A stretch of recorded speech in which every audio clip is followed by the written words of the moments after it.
Salut à tous, j'espère que vous allez bien, j'espère que tout se passe bien pour vous, que ce soit physiquement, que ce soit moralement. Je vous souhaite une très très belle année. Alors j'ai fait ma première vidéo de l'année que je voulais sortir, mais je n'ai pas le temps de faire le montage. J'ai décidé de refaire une autre vidéo un peu plus courte. Donc là, j'ai lavé ma peau. Je vais tout simplement réhydrater mon visage. Je me suis dit pourquoi pas filmer, je vais profiter pour réhydrater mon visage, pour hydrater ma peau. Donc là, j'ai lavé mon visage. J'ai utilisé un savon noir d'ailleurs. Je pense que cette année, quand j'aurai fini mon savon noir, je pense que je vais réutiliser les anciens produits qui m'ont beaucoup plu. Que ce soit pour les cheveux, on a tous un produit qui nous a beaucoup plu. Dès que c'est fini, on va vouloir tester un autre produit. Je pense que cette année, je vais partir sur les bons produits qui m'ont vraiment beaucoup plu, qui ont beaucoup plu à ma peau. Donc je pense que je vais faire ça. J'ai lavé mon visage, je vais réhydrater mon visage. La plupart de mes produits sont les produits que j'ai pris chez Aromazone. Je vais vous les montrer. J'ai pas mal de produits de chez Aromazone, mais là, j'ai pas tout pris avec moi. Parce que je vais utiliser pour mon visage. La problématique, en fait, j'ai un visage pas du tout uniforme. Voilà, ça c'est naturel, je peux rien, je pense. Ce n'est pas du tout un complexe, mais j'aurais aimé avoir un visage en fait totalement uniforme. Mais j'ai toujours eu en fait le menton beaucoup plus foncé, et les joues super claires, le front entre deux. Je me suis toujours vue comme ça depuis tout le temps. Au niveau de la peau, en fait, j'ai surtout des taches, pas mal de taches d'hyperpigmentation. Que j'ai pas mal de taches d'hyperpigmentation que je n'arrive pas à faire partir. En plus, j'ai eu aussi des taches de grossesse et honnêtement, je vous assure que j'en ai même sur l'épaule des taches de grossesse qui ont apparu comme ça avec la grossesse, les hormones. Pourtant, ce n'est pas une zone qui a été exposée au soleil, voilà, mais ça a apparu comme ça. Bref, donc là, j'ai utilisé cette crème. Alors, pour tout vous dire, ça faisait très très longtemps que je n'utilisais plus de crème sur ma peau. J'utilisais vraiment que de l'huile végétale. Et là, je me suis dit pourquoi pas utiliser la crème. Donc, je l'ai pris chez Aromazone.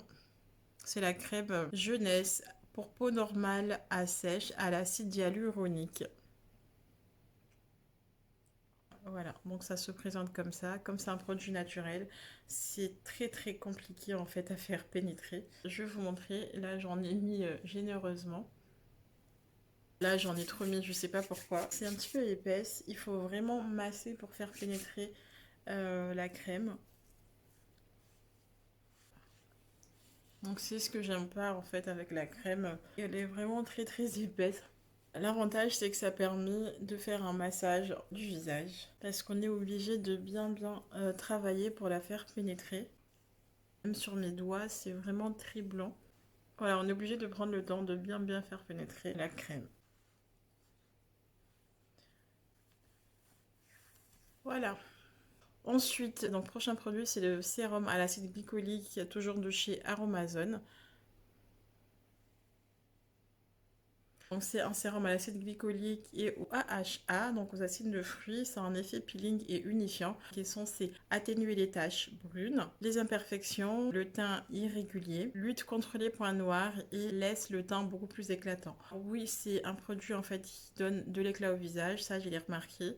Et au niveau des taches, en fait, ça les atténue, mais ça ne les fait pas partir. Parce que là, j'ai acheté mon premier flacon que j'ai fini. C'est le deuxième flacon que j'aurai bientôt fini. C'est aux alentours de 5 euros. Mais en fait, je suis un petit peu déçue parce que ça va vous donner de l'éclat. Mais ça ne va pas faire partir les taches d'hyperpigmentation. C'était mon objectif. Et malgré deux flacons, ça ne m'a pas fait partir mes taches. En fait, ça me les a juste atténuées et ça donne de l'éclat. Mais faut pas s'attendre à ce que ça vous enlève en fait complètement vos taches. C'est un produit que j'aime beaucoup parce que ça donne quand même de l'éclat, ça va réduire les imperfections.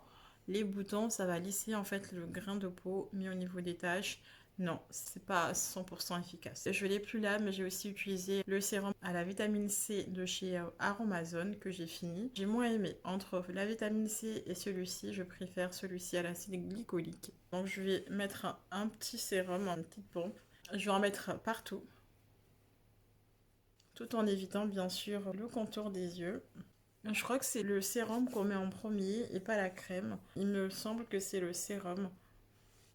Vous me direz en commentaire, je ne sais pas. En tout cas, l'avantage c'est que les produits de chez Amazon, au niveau du prix, rapport qualité-prix, c'est vraiment très très bien parce que c'est des produits qu'on peut trouver aux alentours de 5 euros, alors qu'en temps normal, un sérum coûte 30 euros. Alors j'ai aussi l'acide hyaluronique, hydratant et anti-âge.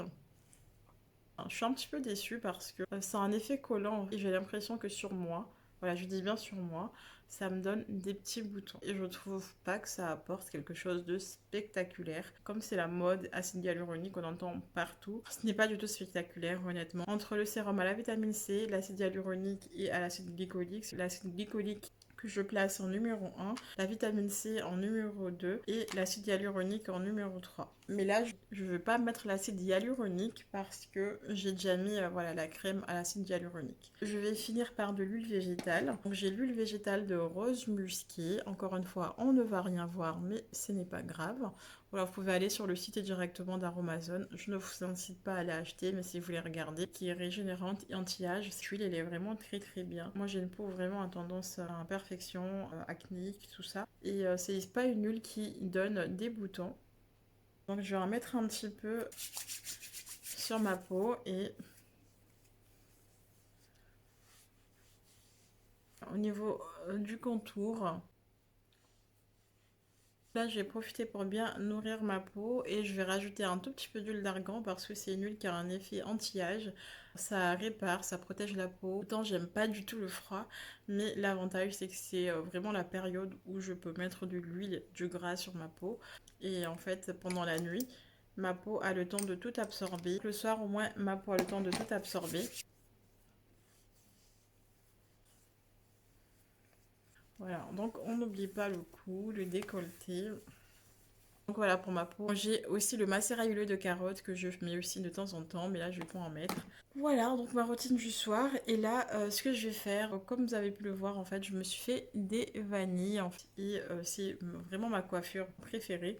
Autant ça prend du temps pour le faire, mais après, je suis tranquille pendant un petit moment. Là, je l'avais fait pour les fêtes. D'ailleurs, dites-le moi si vous êtes team à garder vos cheveux naturels, à vous lisser les cheveux, à vous faire des vanilles, des rajouts, etc. Qu'est-ce que vous préférez, en fait, pendant les fêtes? D'ailleurs, depuis quelques années, je n'aime pas du tout me lisser les cheveux. Juste par principe, je n'aime pas du tout lisser les cheveux pendant des événements, quand il y a la fête des fins d'année, quand il y a un mariage, quand il y a mon anniversaire, etc.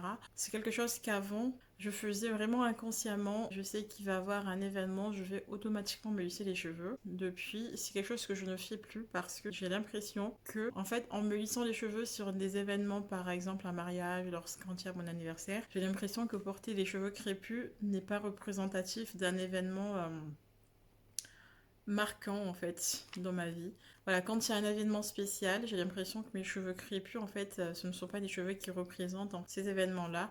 Ce ne sont pas des cheveux qu'on peut amener à des événements alors que pas du tout. Pareil pour un entretien d'embauche, on a tendance à se lisser les cheveux. Après, je ne critique pas du tout puisque je l'ai fait, c'est quelque chose que je ne fais plus du tout. Bon, après, ça fait quand même beaucoup d'années que je me suis pas lissé les cheveux, mais je préfère, si je devais me lisser les cheveux, je préfère me lisser en dehors d'un événement, en dehors d'un mariage, en dehors de mon anniversaire, parce que on peut être belle avec ses cheveux, pas forcément avec des cheveux lisses, pas forcément avec des cheveux raides, parce que j'ai l'impression que pour être belle pour votre anniversaire, pour être belle pour le nouvel an, pour passer le bonne année, il faut impérativement se lisser les cheveux pour avoir une tête beaucoup plus présentable, alors que pas du tout. On peut très bien aller à un mariage et même se marier avec ses cheveux crépus. Après, d'un côté, je peux comprendre parce qu'il y en a qui toute l'année portent déjà leurs cheveux naturels et elles ont envie de changer de tête. En tout cas, là, ce que je vais faire, je vais réhydrater aussi mes cheveux. En temps normal, je mets un spray d'eau, mais je n'en ai pas là. Pour que ça soit beaucoup plus pratique, je vais tout simplement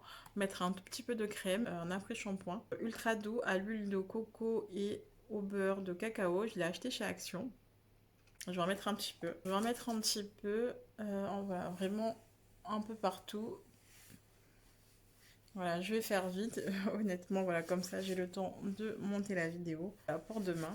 Donc là, à l'heure où je filme, voilà, on est le 5 janvier et comme ça je le poste pour le 6. Voilà pour demain, enfin pour samedi. Pour samedi parce que j'essaye d'être un peu plus régulière sur YouTube. Voilà, donc j'espère que cette année je pourrai être un peu plus régulière. L'huile de coco et l'huile d'avocat. Je vais en mettre vraiment partout, hein, sur les racines, sur mon cuir chevelu. J'ai fini l'année, je n'ai pas acheté beaucoup de produits capillaires, avec juste mes poudres indiennes et quelques après-shampoings. Et quelques produits de chez Action, donc comme quoi ça ruine pas d'avoir des cheveux crépus, au contraire. Donc là, j'essaye d'être bien généreuse, d'en mettre vraiment partout sur la racine, sur les pointes, Et ensuite, je vais mettre aussi l'huile d'avocat ici. Si vous voulez faire une routine, ça ne sert à rien de faire une collection de produits. Il y a beaucoup de produits qui se valent. Donc le but d'une routine, c'est juste d'hydrater, de renforcer vos cheveux et de maintenir l'hydratation de vos cheveux. La plupart des marques font déjà la même chose. Après, c'est du commerce, donc ils sont obligés d'innover à chaque fois pour vendre. Mais voilà, la finalité, souvent, c'est pareil, c'est la même chose. Donc ne vous prenez pas la tête à vouloir tester le produit miracle, le produit qui va vous faire pousser les cheveux en une nuit. Gardez en tête les produits qui vous conviennent. Essayez de rester fidèle aux produits qui vous conviennent le mieux. Voilà pour cette vidéo, j'espère qu'elle vous aura plu. Donc là, je vais attacher mes cheveux pour le soir, voilà, pour dormir. J'ai toujours les cheveux attachés, même avec des tresses. Voilà, donc même avec les tresses, je fais toujours attention à attacher mes cheveux. Je m'arrête là, je vous fais plein de bisous. Abonnez-vous, likez la vidéo si vous avez envie. Si vous avez envie de me suivre pour cette année 2024, alors abonnez-vous. Prenez soin de vous, aimez-vous, prenez du temps pour vous. Et je vous dis à très bientôt. Ciao!